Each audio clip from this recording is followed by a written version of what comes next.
All right. Well, Perry and I wanted to share with the families and children in faith formation this beautiful display that's come together.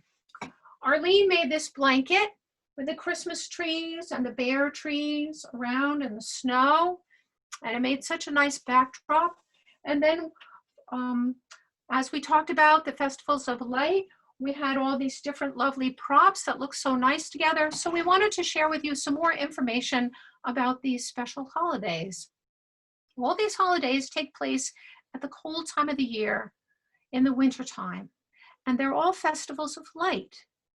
I wonder, why do you think people have holidays? And why would they choose light to make part of their holidays? Why do we celebrate? Why does light seem like part of a celebration? You might want to stop the recording here and talk about that with your family before we go on to talking about the different holidays. First, I want to talk about Hanukkah. And this is the menorah or the Hanukkiah. Hanukkah celebrates a special time in Jewish history when the Jews were pushed aside by other people and not allowed to celebrate and worship God the way they wanted to. And they decided to fight back. And they fought back and they won back their temple, which was so important to them. When they got to the temple, it was not taken care of the way they wanted it to.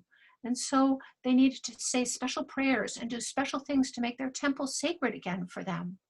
They were looking around for some oil. They found one vial of special oil, and it lasted for 8 days. And so they started a new holiday, Hanukkah, to celebrate the burning of the oil. So the menorah, or the Hanukkiah, has 8 candles for the 8 days that the oil burned, and then a middle candle, the shamash candle, the service candle that's used to light the other candles. Usually you put your menorah in the window of your house to show that you're celebrating this special holiday. Next holiday I want to talk about is Christmas and the Advent wreath. Christmas is a time for Christians of anticipation, anticipating the birth of their Savior, Jesus Christ. And so each Sunday before Christmas, they light these special candles and say special words from the Bible. Each candle stands for something different: hope, love, joy, and peace, as people move toward the Christmas holiday.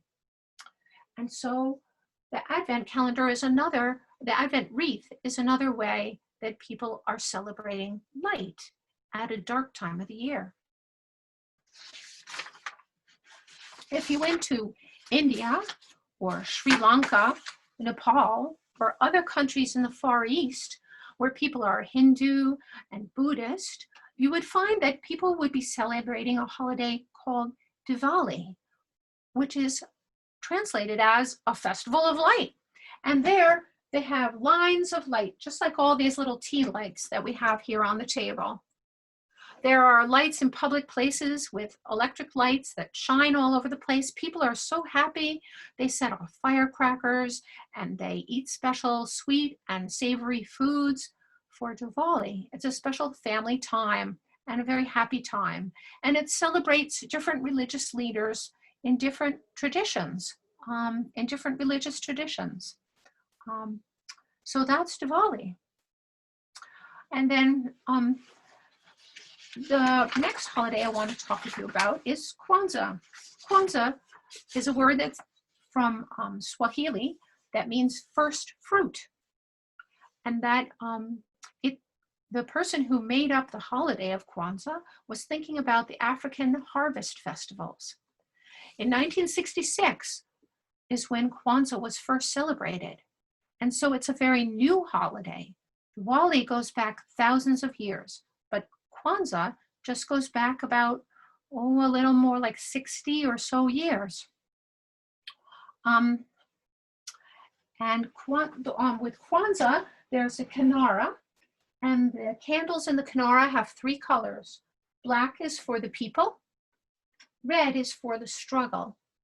Green is for the good earth and for growth.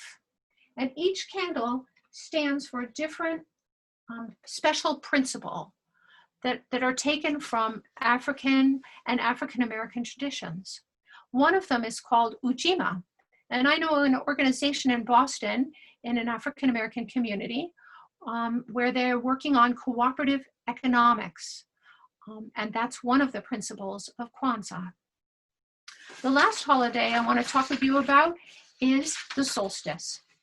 In our church family, we celebrated the solstice on Sunday with a special service. Solstice is the very oldest holiday. Back long ago, when there were no electricity and no furnaces in people's basements, winter was a long and cold time. And people noticed that the days kept getting shorter and shorter in the wintertime. And so they were a little afraid. So they wanted to make sure that the light would come back. So they decided to have a special festival. And on that solstice, they burned a Yule log, they sang special songs, they had big fires to encourage the sun to come back. And so, and some places they built beautiful stone structures, and on the solstice, the sun shines right on a special place. So people have been celebrating at the dark time of the year for thousands of years.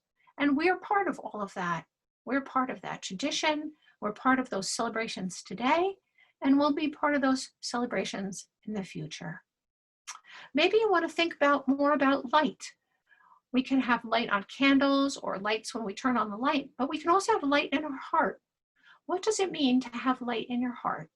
I'd like to leave you with that question. Thank you so much for listening. We need to say thank you for the places where we got the information from for this presentation, from the National Geographic, Learning Liftoff, United Planet, US Today, and Spirit Play, all provided information that I used today to tell you a little bit about these holidays. So I hope that you'll remember about Kwanzaa and Diwali, about Hanukkah, and about Advent before Christmas. Bye-bye.